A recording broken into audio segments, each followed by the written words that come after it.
اللہ کا ذکر کرو، اللہ کا ذکر تمہیں وہاں وہ مقام عطا فرمائے گا جو کوئی اور چیز نہیں دے سکتی۔ ہر حال میں اللہ کا ذکر کرو۔ لوگ کہتے ہیں ہم اپنے آفس میں ذکر اس لیے نہیں کرتے، وہاں ذرا غافل لوگ ہوتے ہیں، وہاں ذکر کرتے ہیں تو توہین لگتی ہے، پتہ نہیں وہ سنے نہ سنے۔ نہیں، ایسی بات نہیں ہے۔ طبرانی میں حدیث موجود ہے، حضور فرماتے ہیں غافلوں کے بیچ رہ کے اللہ کا ذکر کرنے والا ایسے ہے جیسے صحرا میں کوئی شجر سایہ دار ہو، جیسے کوئی سایہ دار شجر ہو۔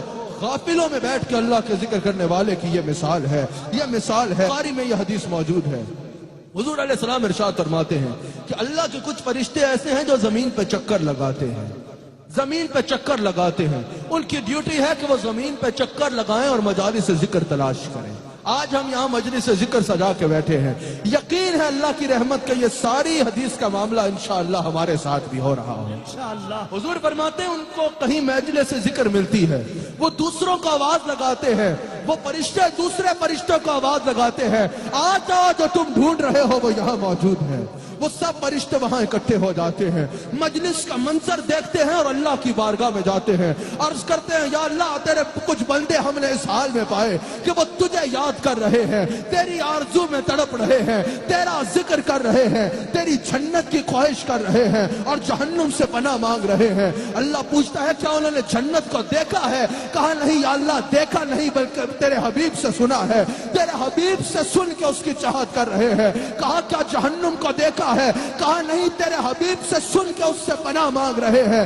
کہا یا اللہ وہ تیرا ذکر کر رہے ہیں۔ اللہ فرماتے ہیں اگر وہ میری محبت میں میرا ذکر کر رہے ہیں تو سن لو، جو وہ مانگ رہے ہیں ان کو عطا کیا جائے گا اور جس سے وہ پناہ مانگ رہے ہیں انہیں پناہ دی جائے گی۔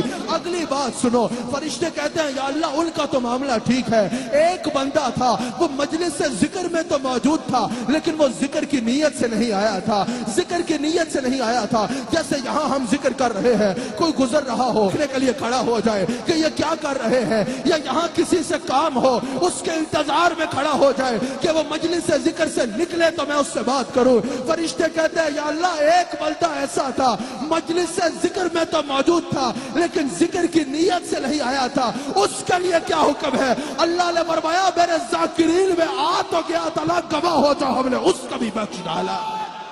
ایک اللہ والے نے یہ بات بیان کی، یہ حدیث بخاری بیان کی، ایک صاحب کھڑے ہوئے، کہا بھائی یہ کیا بات ہو گئی؟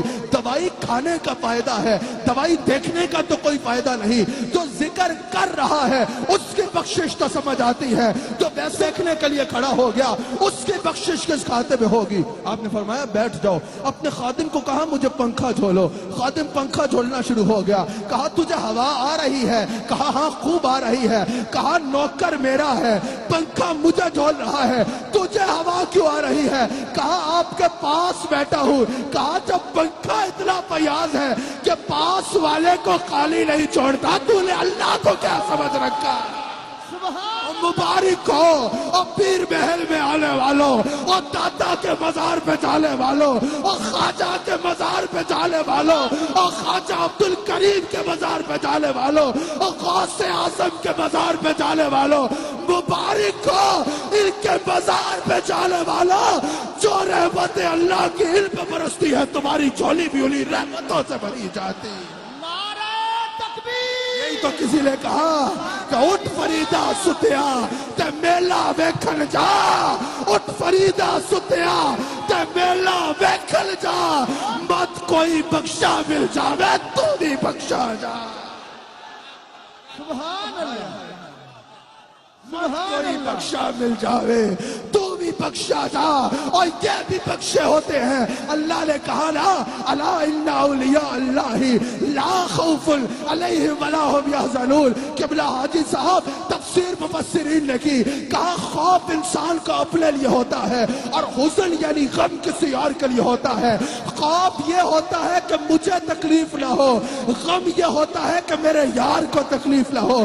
جیسے رسول اللہ نے صدیق اکبر کو کہا لا تحزن ان اللہ معنا، مفسرین کہتے ہیں صدیق اکبر کو اس وقت اپنا غم نہیں تھا، غم یہ تھا میرے جسم کے 1000 ٹکڑے بھی ہو جائے تو غم نہیں، مصطفیٰ کا بال بھی بھیگا نہ ہو، مصطفیٰ کا بال بھی بھیگا نہ ہو۔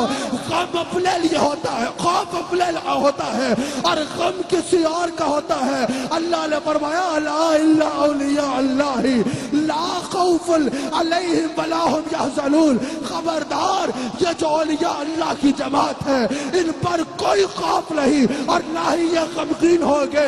تفسیر سن کر جھوم پڑو، اللہ فرما رہا ہے میرے ولیوں کو خود کے لیے بھی کوئی خوف نہیں ہے اور ان کے غلاموں کو بھی عذاب دے کے انہیں غمگین نہیں کرے۔